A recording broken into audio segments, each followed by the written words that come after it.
कबीर दंडवतम वो दंड गुरु बंधु जन सोए, पहले वह प्रणाम तिन नमो जो आग ओए। सतगुरु पूर्ण ब्रह्म है, सतगुरु आप अलेख, सतगुरु रमता राम है, या ममीन नामेख। बच्चों, परमपिता परमात्मा कबीर जी असीम रजा से आज आपके ऊपर उस मूल ज्ञान की वर्षा हो रही है जिसकी प्यास आत्मा को युगों युगों से थी। बच्चों, इस गंदे लोक को समझो अच्छी तरह। जब तक आपके दिल में यह बात नहीं बैठेगी, वो वहम नहीं होगा आपका कि कित फंस गया क्या, यू घर अपना नहीं, यू परिवार अपना नहीं, यू लोक संसारिक किस ब्रह्मांड अपना नहीं, तो हम किस आस पर जी रहे। केवल अपना सतपुरुष है, उसका नाम कबीर है, सारी सृष्टि का रचनहार है,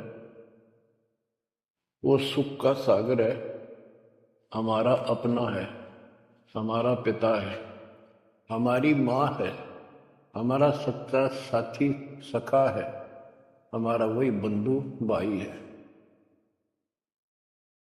बच्चों, आप इस बात को आज मान लो, ना फिर घने दुखी हो जाओगे, फिर माननी पड़ेगी कि यह भक्ति करनी पड़ेगी और बकवास त्यागनी पड़ेगी।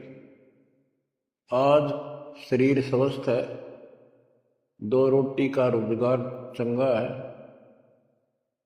परमात्मा कति याद नहीं आवते, सौ जतन कर ले इसको, कितना समझा रहे, माचा माचा करे, कल ये कर दूंगा, परसों ये कर दूंगा। और उसको जब हो जाती है कैंसर, उसकी शक्ल देखे उस अफलातून की, गिनती के दिन शेष दिखाई देते उसको। इसलिए परमात्मा कबीर जी हमें याद दिलाते हैं, कबीर दुख में सुमन सब करे, सुख में करे न कोई, जय सुख में सुमन करे तो दुख काहे को होए। कबीर सुख में सुमरण किया नहीं, दुख में करते याद, कह कबीरता दास की कौन सुन फरियाद। आज जो सुखी हैं, थोड़ा मोटा कोई पद पोस्ट मिली हुई है छोटी मोटी, घर में दो पैसे का जुगाड़ ठीक है, कार कोठी है, उनके तो नखरे न्यारे हैं, उनकी बातों में सुनकर हैरान रह जाते थे हम तो। जब हमको ज्ञान नहीं था हम भी ऐसे निकम्मे थे। इस अध्यात्म ज्ञान ने तोड़ दिया इस मन की बकवाद, अहंकार को फोड़ दिया कति। और ये सतगुरु बिना बात बना नहीं। सतगुरु ऐसा ज्ञान सुनाता है कि आत्मा एकदम सतर्क हो जाती है और परमात्मा की तरफ बढ़ती है। एक नित्यानंद नाम के ब्राह्मण थे, नंदलाल नाम था उनका। वैसे नारनौल के नवाब के यहाँ वो तहसीलदार की पोस्ट पर थे, आज से 300 वर्ष पहले। उसके माता पिता की डेथ हो गई थी।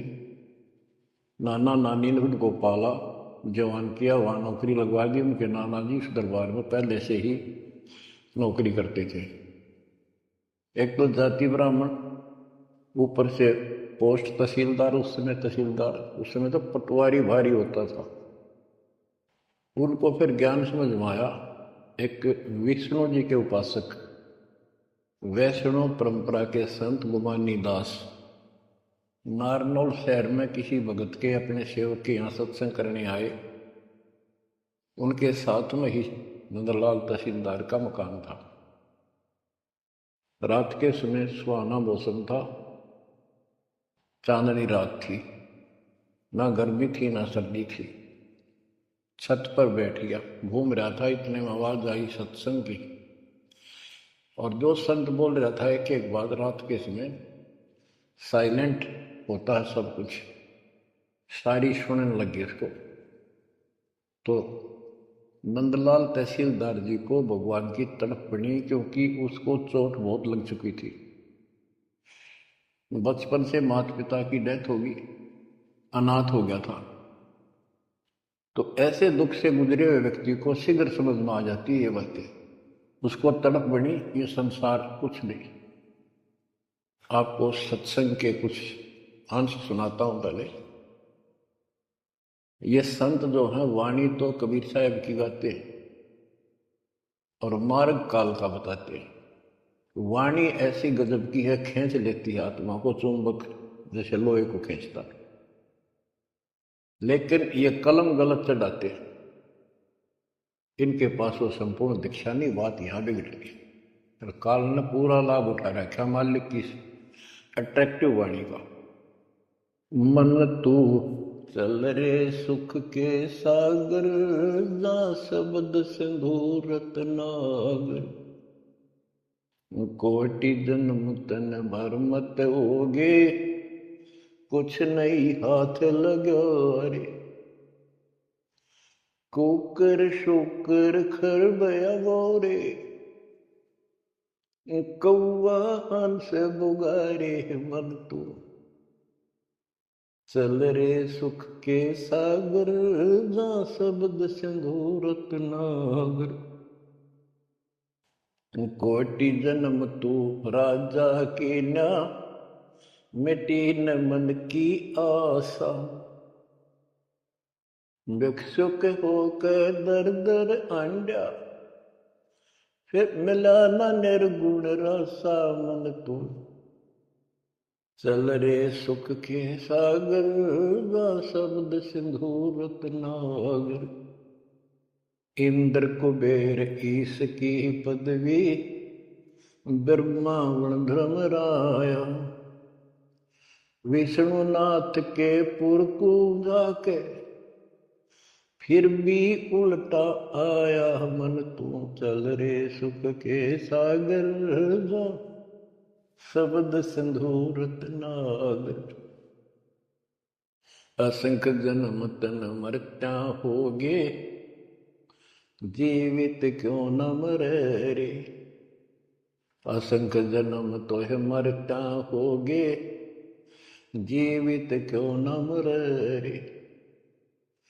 द्वादश धर्म दे मैल मठ बोरे, बहुर न दे धर रे। मन तू चल रे सुख के सागर, जा शब्द सिंधु रत्नागर।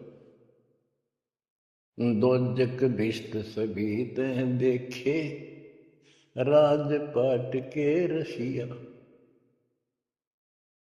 तीन लोक से तरपति नाही, यो मन भोगी खसिया। मन तू चल रे सुख के सागर, जा शब्द सिंधु रत्नागर। सतगुरु मिले तो इच्छा मिटे, पद मिल पदे समान। सतगुरु मिले तो इच्छा मिटे, पद मिल पदे समान। चल हंसा उस लोक पठाऊं, जो आदि अमर अस्थाना। मन तू चल रे सुख के सागर, जा शब्द सिंधु रत्नागर। चार मुक्ति जा चंपी करती, माया हो रही दासी। चार मुक्ति जा चंपी करती, माया हो रही दासी। दास गरीब अभय पद पर से, मिले राम अविनाशी। मन तू चल रे सुख के सागर, जा शब्द सिंधु रत्नागर। सत्संग में बताया गया कि कोटि जन्म तन भ्रमित हो गए, जन्मते मृत्यु को। और कुछ नहीं हाथ लगे रे,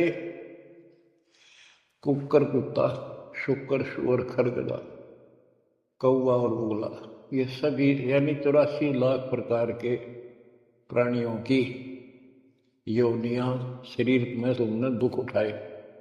इस संसार में सुख नाम की चीज जीव को नहीं है।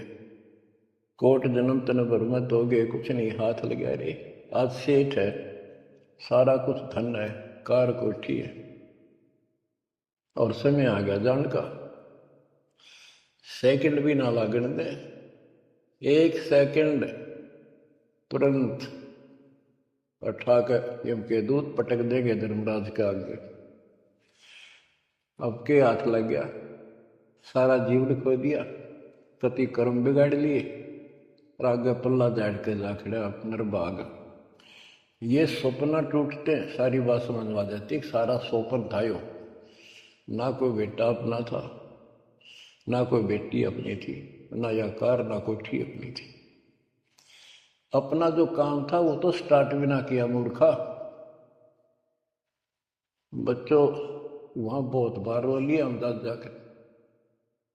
जब भी मनुष्य जीवन मिला हम वायदा करके आते थे भगवान से, हे परमात्मा एक का दया कर दो, मनुष्य जीवन की कभी गलती नहीं करूंगा, करेंगे करूंगी, भक्ति करेंगे, मालिक को याद रखेंगे, रोटी के लिए काम भी करेंगे, तेरी भूल नहीं होगी दाता। कति कसम खाते, वचन भर के कान पकड़ के नाक रगड़ के आते वहां से प्राणी, और यहां आते ये काल इनको ऐसा अचेत कर देता है, नए सिरे से सिखाना पड़ता, ये बेटा या चाचा यू काका ताऊ तेरा ताई नौसरी, ये गिलास, ये चमचा, या थाली, ये गिलास, ये कटोरा, ये शुरू तो पढ़ानी पड़ती है, कति सारा बुला देता है, इतना जुल्म कर रखा हमारे साथ। इस अज्ञान को आके सतगुरु कबीर भगवान सतगुरु रूप में आते हैं, वो इस अंधेरे को अपने वचनों के माध्यम से हटाते हैं। अब बच्चों, मन ने की कर ले 2 दिन का मेहमान, मन ने की कर ले। परमात्मा हमारे सामने खड़े होकर रोया करते हमने, किसी तरह तो समझ लो तुम। ये शब्द इसलिए सुना करते कि इस आवाज प्यारी आवाज दाता की खींच ले पशु पक्षियों को भी, और इस वाणी में कसक। तो बच्चों परमात्मा कहीं भी खड़े हो जाते थे किसी गांव नगर में जाकर, और उनको वाणी सुनाते थे, क्योंकि हम कान का विषय भी हमारे अंदर है विकार। तो मीठी वाणी सुनकर तकरीबन लोग इधर उधर से खिसक के आस पास बैठ जाते आकर, जैसे कोई जाकर कोई तुबली बनाने लग जाए ऐसे गुगलुगी, वहाँ भी लोग इकट्ठे हो जाते हैं। फिर परमात्मा उनको समझाते थे, इस काल के जाल में फंसे इस नकली सुख को सुख मानकर अंधे हुए बैठे प्राणियों को कहाँ से संघर्ष करने लगते, क्योंकि ये अपने पिता है और ये रह नहीं सकते हमारे को राह बताए बिना। तो क्या सुनाते थे, कहाँ से आया कहाँ जाएगा, तन छूटे तब कहाँ समाएगा। कहाँ से आया कहाँ जाएगा, तन छूटे तब कहाँ समाएगा। आखिर तुझको कौन कहेगा, गुरु बिन आत्म ज्ञान, मन ने की कर ले 2 दिन का मेहमान। बच्चों परमात्मा याद दिला रहे हैं तुम्हें सतगुरु के बिना, गुरु के बिना ये आत्मज्ञान कौन कराएगा। आत्मज्ञान क्या है, तू कौन है, कहां से तू आया, किस लिए जन्म और मर रहे हो, इसका समाधान क्या है, ये है आत्मज्ञान। आत्मज्ञान तो सारे गुरु बताते हैं, नकली सकली सब। भाई भक्ति नहीं करोगे पशु पक्षी बन जाओगे, मनुष्य जीवन बड़ी मुश्किल से मिलता है। ये सारा कुछ परमात्मा का बताया ज्ञान बताकर आखिर में काल के खुट्टे बांध देते हैं। ये उपासना करो जो शास्त्र विरुद्ध है। बात यहाँ बिगड़ी पड़ी थी।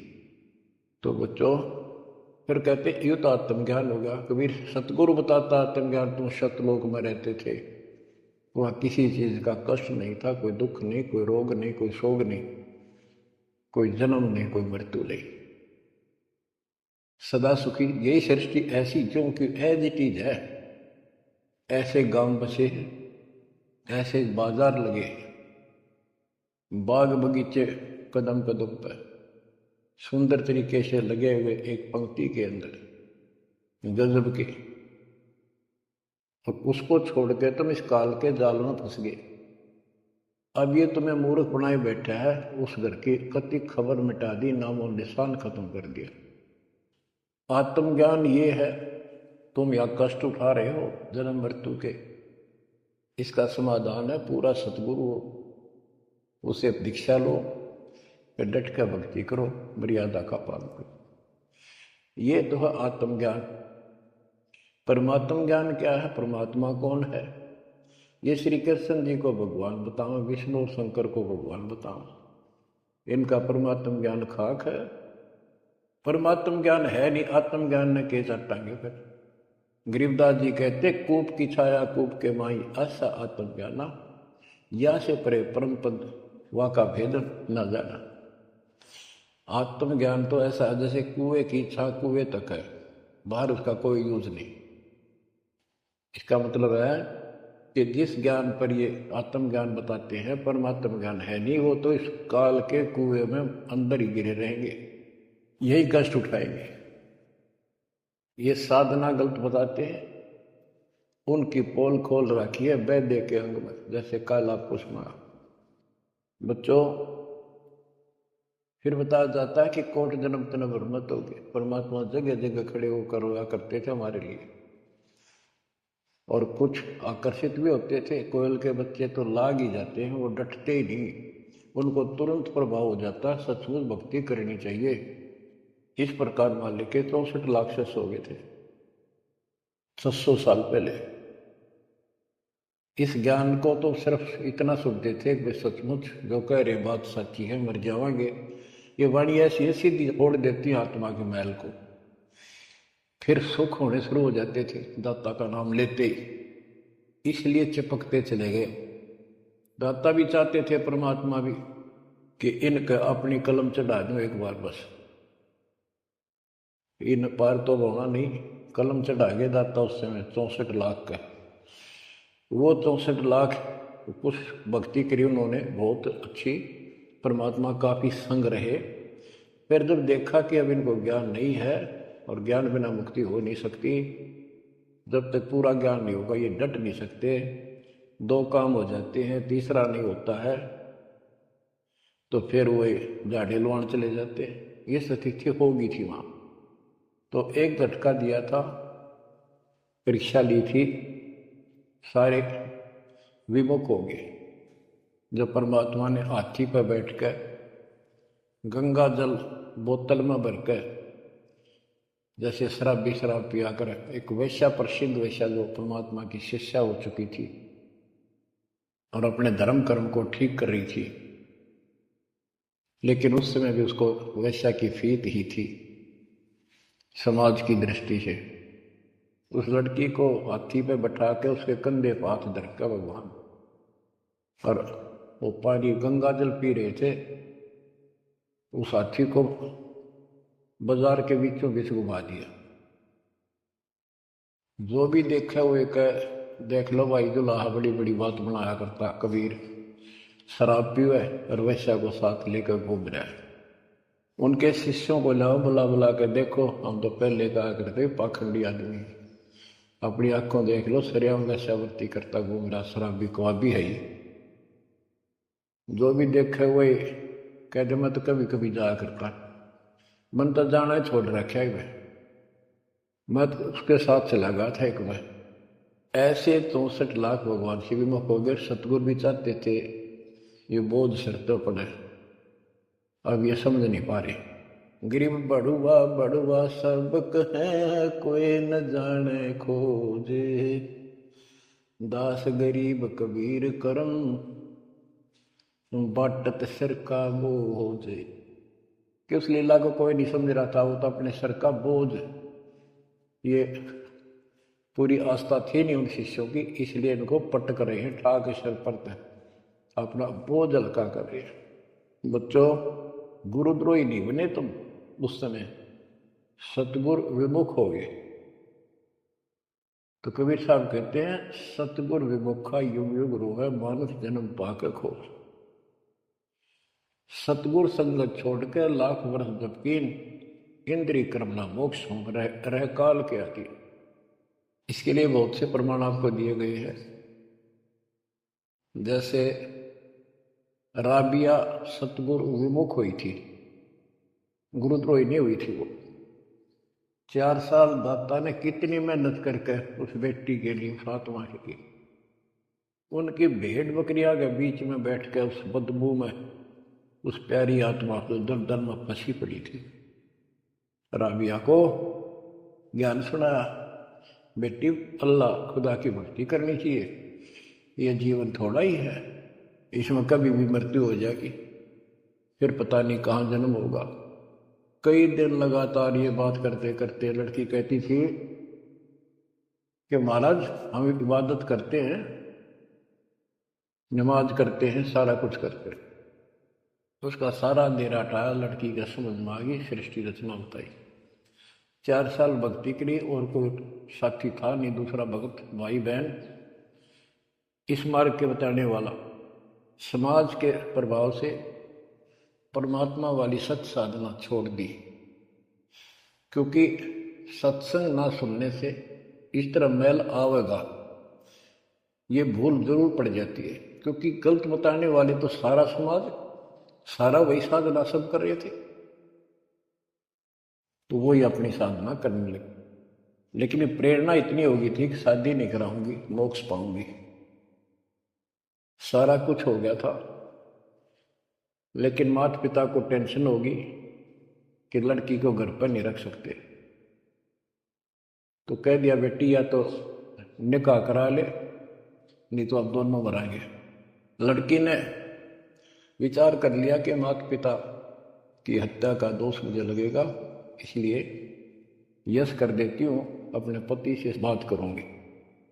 निकाह करने की यानी शादी की हाँ भर ली और ब्याह हो गया, अपने पति के घर चली गई। वो एक अच्छा अफसर था, साहब था, नेक आत्मा था।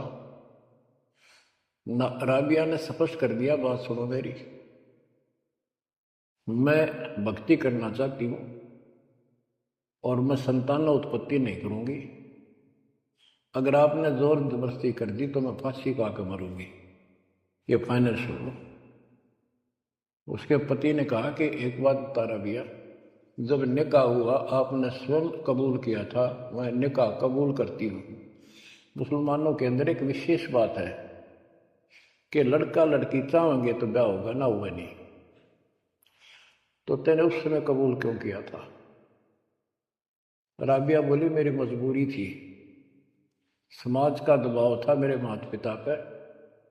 मेरे माता पिता ने शर्त रख दिया तो शादी करा ले, नियम दोनों मरेंगे, तो इसलिए मैंने शादी कर ली। अब आप पर फैसला है, वहां तक 2 मरे थे, भी यहाँ 1 मरेगी, मैं भक्ति करूंगी, ये मेरा फाइनल फैसला है। तो समझदार था, मुसलमान कई कई शादी कर लेते हैं, उसको इसकी कोई समस्या नहीं थी, परमात्मा की दया से गुजारा भी खूब था।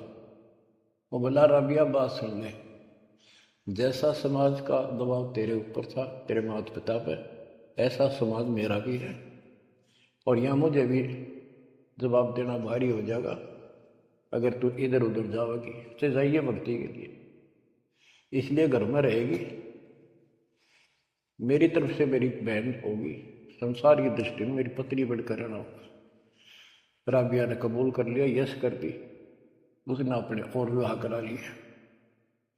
जब वो होगी 50 साल के ऊपर, हज करने चली, उसके पति ने कहा आपके लिए मैं गाड़ी घोड़ा ऊँट तैयार करवा देता हूँ, अरे जाओ, बहुत खुशी की बात है, मुझे भी पुण्य मिलेगा आपके सहयोग में। वो कहने लगी मैं पैदल जाऊंगी। यानी भावना अलग होती है भगत की, या धार्मिकता रंगी हुई होती है पिछले जन्मों की। वो चल पड़ी, पैदल चल पड़ी। रेगिस्तान ज्यादा होते थे उस टाइम, सभी जगह सूखे पड़ते थे। मक्का में चली, मक्का के राह पे काफी सफर तय करने के बाद एक कुआं आया। उस कुएं पर ना बाल्टी थी ना कोई रस्सी थी, वो लगता था उसमें गिर गई थी। उधर एक कुतिया बहुत प्यासी थी, प्राण जानने हो रहे थे उसके। राबिया को समझते देर नहीं लगी, वह कभी राबिया के पैरा में आवे, कभी कुएं की तरफ जावे। बहुत बुरा हाल था उसका। उसके छोटे छोटे बच्चे भी थोड़ी सी दूरी पर विलख रहे थे। उस पुण्यात्मा ने धार्मिकता भर दी थी दाता ने उसने। अपने सिर के बाल पाड़े, उसकी रस्सी बांटी, 5-5 4-4 बाल लेकर, और लंबी रस्सी गांठ लाला का बना के अपने कपड़े उतार के उस रस्सी के कपड़े बांध गए। पहले मोटे मोटे कपड़े होते थे सूत के, और वो बहुत पानी सोख लेते थे। कुएं में बाल्टी की तरह डाले, बाहर लाकर उनको नचोड़ा। एक मटके का केकरा सा पड़ा था, टुकड़ा फुटा हुआ, उसमें पानी भरती गई, कुतिया पी गई 2 किलो पक्का पानी, और पीकर चली गई। अब उसने अपने कपड़ों से, गीले कपड़ों से सिर का ब्लड साफ किया, और झाड़ झूड़ के कपड़े, गर्मी के दिन थे, ठीक सा मौसम था, वो कपड़े निचोड़ कर पहन लिए और सफर पर चलने को तैयार हुई। इतने में वो मक्का मकान उठ गए, वो महल मंदिर, वो कब्बा उठ गए और कुएं के साथ आकर लग गया, जैसे प्लेटफार्म पर ट्रेन आकर लगती है। राबिया के लिए फासली का ठिकाना नहीं कि मक्का ही आ गया, मैं तो मक्का ही जाना था, पटदे चढ़ गई। उसके अंदर बड़ी बढ़ते उठ लिया, चढ़ते उठ लिया, उड़ कर चल पड़ा। उधर से अब्राहिम सुल्तान अदम पहले किसी और जन्म में था। जैसे परमात्मा गरीबदास जी कहते हैं, वाहन गुरुड़ कृष्ण असवारा, लक्ष्मी डोरे चौर पारा, असुर निकंद मेड़ी में। अब गरीबदास जी को कृष्ण विष्णु दिखाई देता, और कृष्ण को ज्यादा लोग मानते हैं। इसी प्रकार उस समय जो अब वर्तमान में वाणी बोली गई, अब्राहिम सुल्तान को अधिक जानते हैं, इसलिए सुल्तान अदम का जिक्र किया, जबकि पहले ये किसी और शरीर में था, राबिया के समकालीन था। सब कहने लगे भाई मक्का कहाँ गया, मक्का कहाँ गया, मंदिर कहाँ गया। अब्राहिम सुल्तान भी वहां जाता रहता था, मुसलमान भाइयों को समझाना चाहता था, गुरुदेव के आदेश से अपनी सच्ची राह बताया करता, क्योंकि वहां धार्मिक लोग ही जाते हैं। वहां चर्चा चली कि मक्का कहाँ गया, मक्का कहाँ गया। सबको आश्चर्य हुआ। अब्राहिम सुल्तान जो पहले शरीर किसी और शरीर में था, गरीबदास जी की वाणी में है कि सुल्तान अदम मक्के गया, मक्का नहीं मकान गया, एक रांड को लेने को नो कहे अदम सुल्तान। अब्राहिम सुल्तान अदम कहता है कि नकमी औरत को लेने गया, वो पहले सतगुरु शरण आई थी, वो साधना छोड़ के अब ये वही लड़े ढो रही है। उपस्थित मुसलमानों को उसकी बात अच्छी नहीं लगी, दुख भी हुआ, लेकिन मुसलमान था इसलिए आगे बात बढ़ी नहीं। इतने में मक्का आके वहाँ यथा स्थान पर स्थापित हो जाता है। लोगों ने देखा उसमें एक लड़की, एक औरत है, एक बहन है। नाम पता करा तो पता चला ये ऐसे ऐसे इसका राबी नाम है। सारे मुसलमान समाज में ये हो गया भाई भक्ति हो तो राबी जैसी, अल्लाह को खुश कर लिया, इसको तो जन्नत मिलाई मिलेगी। अगला जन्म उसका एक बांसुरी नाम की लड़की का हुआ। परमात्मा तो उसको चार्ज कर गए थे, वो परमात्मा की चाह उसके अंदर फिर भी तड़प रही थी। उसने ब्याह उस समय भी नहीं कराया, और अपना शब्द गाती रही। परमात्मा अल्लाह की महिमा सुनाने लगी और बंसुरी रूप में भी 50 साल से ऊपर होगी, हज करने गई। तो उसको ये ज्ञान हो गया था कि वो परमात्मा की धार्मिक बातें डेली गाती और सुनती थी कि जो मक्का में मरता है उसको सीधी जन्नत मिलती है, स्वर्ग, बहिश्त। तो उसने सोचा शरीर तो एक दिन जाएगा, और कहते मक्का में मृत्यु होगी तो जन्नत मिलेगी, जन्नत के लिए सब कुछ किया जा रहा है। उसने वही गर्दन काट दी अपने हाथ तो तलवार मार के। सब कहने हो गया भाई बांसुरी तो गई स्वर्ग में, बांसुरी ने कुर्बानी दे दी और जन्नत में गई। अगला जन्म उस आत्मा का कर्महीन का वैश्या का बना। 2 जन्म कति ब्रह्मचर्य के पालन कर लिए, आखिर में सारी कसर काट दी काल में। परमात्मा कहते काल के षड्यंत्र को तुम तक ये समझोगे, ब्रह्मा विष्णु महेश अभी तक नहीं समझ पाए। फिर दया करी दाता ने वो गंदा नरक भोग के वह फिर मरी। एक शेख तकी नाम का सिकंदर लोधी राजा का धार्मिक गुरु था, और ये भी कहते वो उनका एक प्रधानमंत्री भी था। जो भी उसके घर जन्म हुआ, उसका 12-13 वर्ष की होकर वह मर गई, कब्र में दबा दिया गया। एक दिन परमात्मा ने ऐसी लीला करी, क्योंकि सोचल छिद्र मैं करूं अपने जन के काम तो उनका था सारा उस बेटी के लिए। शेख तकी के न जब सारे हथकंडे अपना लिए, कबीर साहब आयरा नहीं, मुर्दे जिंदे कर दिए। उसने कहा वो तो सदमे में था, कमाल, रामानंद जादू जंत्र ते जिंदा कर दिया। जब जानू मेरी बेटी कब्र में दब रही है, उसको जिंदा कर दे। कई दिन हो गए, 15-16 दिन हो गए। परमात्मा ने कहा ठीक है भाई, सब इकट्ठे कर लो, मुनादी करा दी। उसने खुद करा दी, कहा जिसकी पोल खुलेगी। परमात्मा ने समय बता दिया, उस दिन करूंगा जिंदा। हजारों आदमी सिकंदर लोधी शेख तकी कब्र फुड़वा दी, वहां इकट्ठे हुए, कब्र फुड़वा दी। लड़की का शरीर था।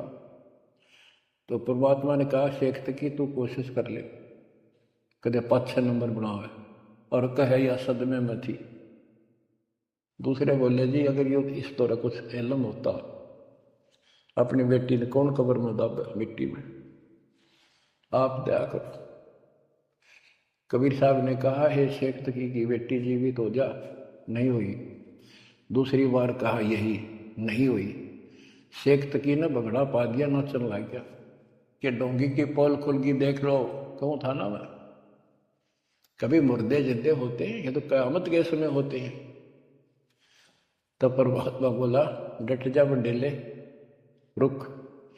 तब कहा हे कबीर की बेटी, आत्मा जहां भी है वापस आ, शरीर में प्रवेश कर बेटी, और 12 इतना ही कहा था। शरीर में कंपन हुई, लड़की उठी, मालिक के चरणों में आकर दंडोत प्रणाम किया, और खड़ी होकर 1.5 घंटे अपने पिछले कर्म, वो पाप बकवाद गलती सारी दोहरा दी, और अपने भगवान के साथ चली गई।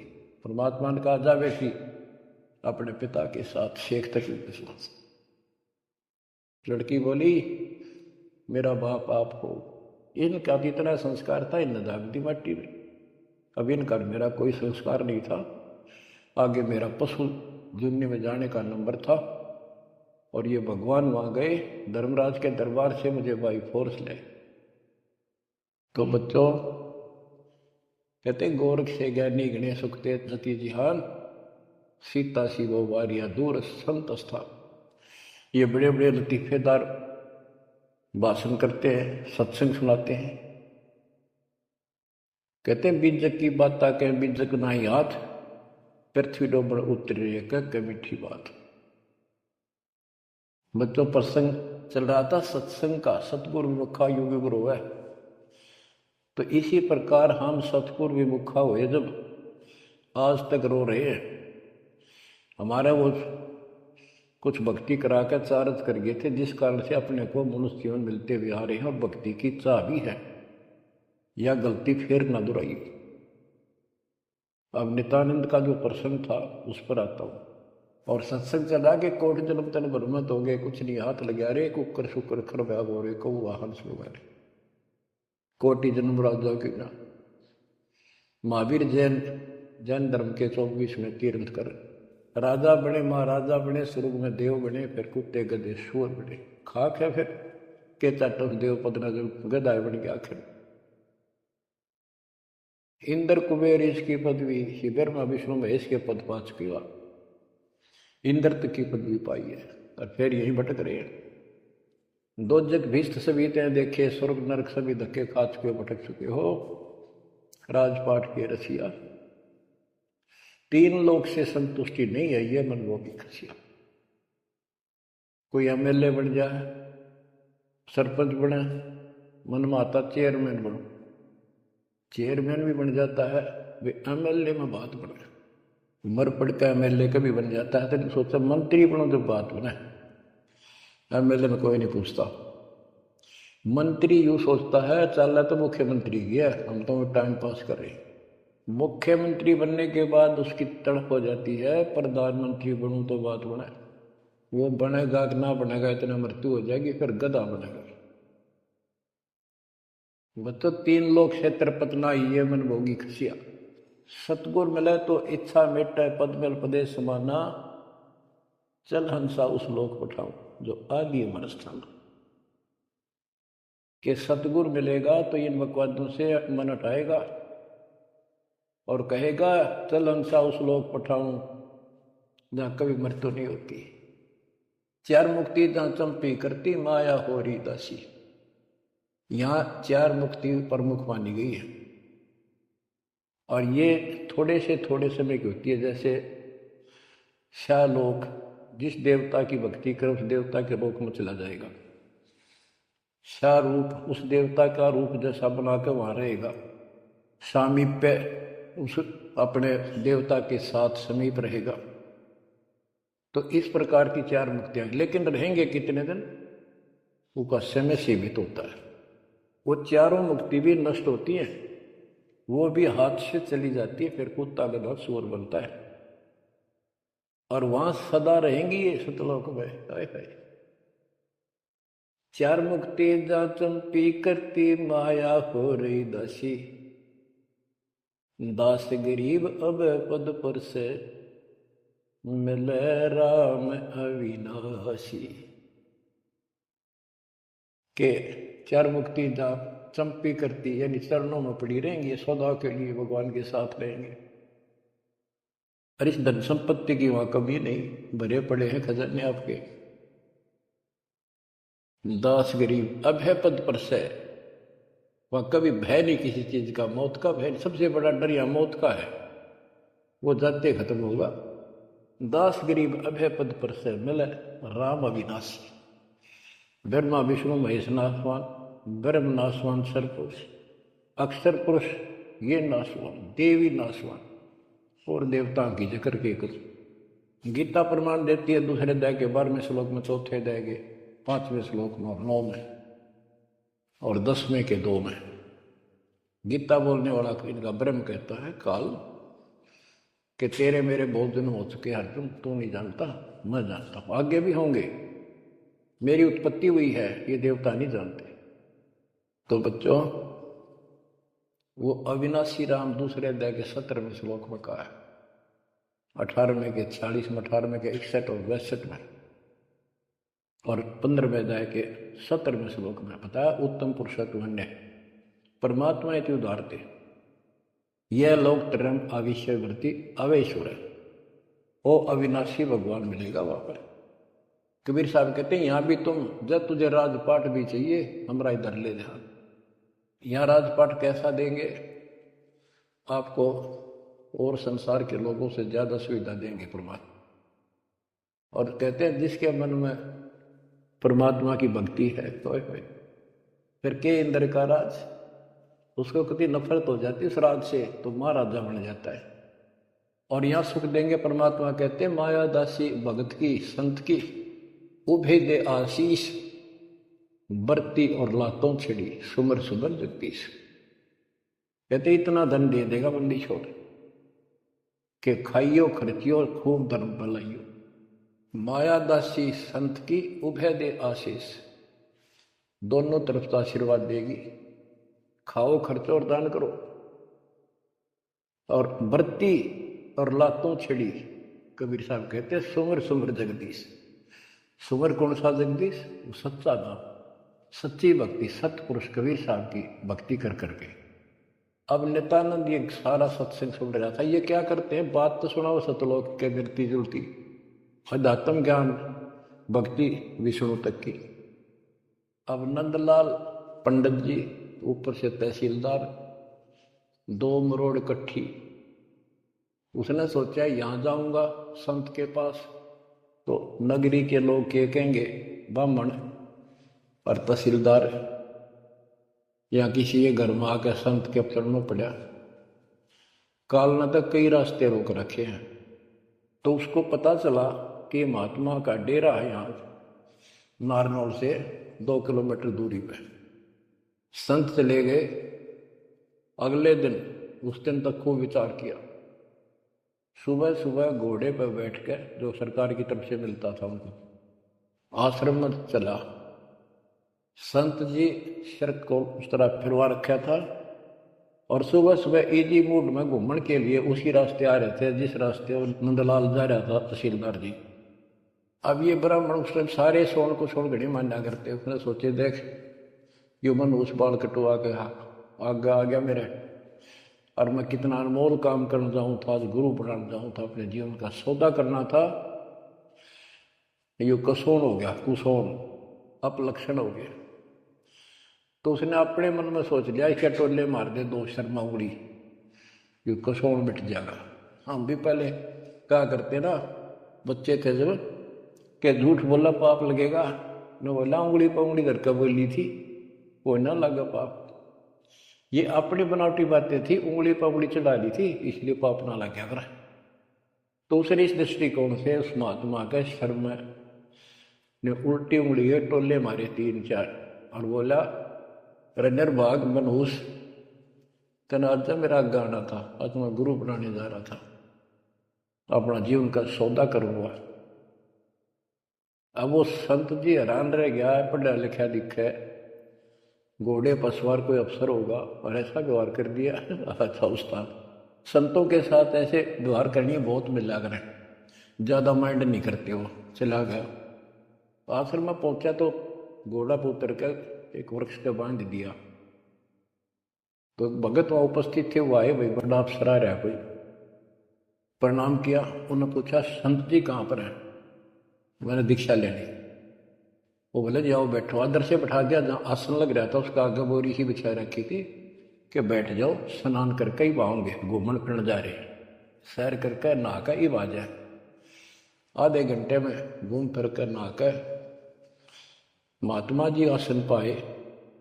सामने घोड़ा बंधा दिखा और वो आदमी बैठा दिखा और देख लिया ये तो महात्मा जी थे, तेने बहुत बड़ी गलती कर दी पापी आत्मा, ये भी धमका होगा और तेने भगा होगा। नीची गर्दन कर ली। अब नंदलाल तो शर्म के मारे गिर गए, नीची गर्दन कर ली। महात्मा जी भी समझ गए गुमानी दास के आदमी शर्मा गया। उसने कहा श्रीमान जी आप गुरु बनाने आए हो, इसमें कोई परेशान होने की बात नहीं है। जैसे हम कुम्हार के घर जाते हैं, कोई मटका मोल लेते हैं या कोई बेचने अपने घर पे आता है तो हम उसको टोले मार मार के देखा करें ताकि वो कितना तो फूट तो नहीं रहा, सब बताए कि नहीं। तो आपने अपना गुरु परख लिया, टोले मार गए। बेटा कोई बात नहीं, आप उद्देश्य बताओ आने का। और परमात्मा ने उसकी या अकड़ तोड़नी थी कि संत ऐसे होते हैं। बच्चों संत तो स्वभाव तो सबका ही अच्छा होता है। बात यहां बिगड़ रही है कि सच्ची राह ना होने से फिर के चट अच्छी भाषा न अच्छे बोलना न। गोरख से ज्ञानी गणे सुख दे जती जिहान, सीता सी वो बारिया संत दूर स्थान। नित्यानंद तो चरणों में पड़ गया, रो है। कि भगवान में सारा अपनी इंट्रोडक्शन दी, सारी पहचान बताई। ऐसे ऐसे मैं नारनूल के नवाब के यहाँ तहसीलदार हूँ, और परसों आपका सत्संग रात ने सुना, मेरी आंख खुल गई, मैं मोक्ष चाहता हूँ। उसने जैसा जंतर मंत्र दिया, उसने शिरोधार्य कर लिया और भक्ति करने लगे। इतना प्रेरित हो गया कि नौकरी भी छोड़ दी, और गुरु जी तो चले गए, वो अपना घर त्याग के उस मंत्र को साथ लेकर एकांत स्थान जंगल की खोज करने लगा। तो हरियाणा में यहाँ एक माजरा गांव है, बेगोवा है, बास है, इन 3-4 गांव की सीमा इकट्ठी है। वहाँ एक तालाब बना हुआ था, जोड़ी सी, उस पर काफी जंगल तो वैसे पहले बहुत होते थे सारे, उसको जटेला जोड़ बोलते। वहां आकर उसने अपना शेष जीवन बिताया। भक्ति सही नहीं थी, आदमी खरा था, परमात्मा की चाह खूब थी, पिछला संस्कार कोई प्रबल था, लेकिन भविष्य जीरो था उसका। फिर भी उसने जब ज्ञान हुआ तो क्या कहा, क्या कहते, उसका नाम फिर नित्यानंद रख दिया उसके गुरु जी ने, नाम बदल दिया। नाम इसलिए बदलवाया करते थे कि कहीं और जाकर भक्ति करूंगा, पीछे घर वाले ना ढूंढते फिरें, तो वहां उस नाम से कोई जानेगा ही नहीं। तो क्या कहते हैं नित्यानंद जी, फिर अपने विचार व्यक्त करते हैं अपने फॉलोअर के सामने। ब्राह्मण कुल में जन्म था, मैं करता बहुत मरोड़, और गुरु गुमानी दास ने दिया को बदगढ़ तोड़। जाति का अभिमान, पोस्ट का अभिमान, धन का अभिमान, और पहलवान हो जा काया का अभिमान, ये जीव का दुश्मन होता है। ब्राह्मण कुल में जन्म था, मैं करता बहुत मरोड़, बड़ा अहंकार था मेरे में, गुरु गुमानी दास ने दिया कोबद गढ़ तोड़। ये कोबद का गढ़ था, एक कति तोड़ दिया। आखिर तुझको कौन कहेगा, गुरु बिन आत्म ज्ञान, मन ने की कर ले 2 दिन का मेहमान। बच्चों, सतगुरु पूरा मिला नहीं, रही अधूरी सीख, तेली के रे बैल जो चले एक नहीं भीख।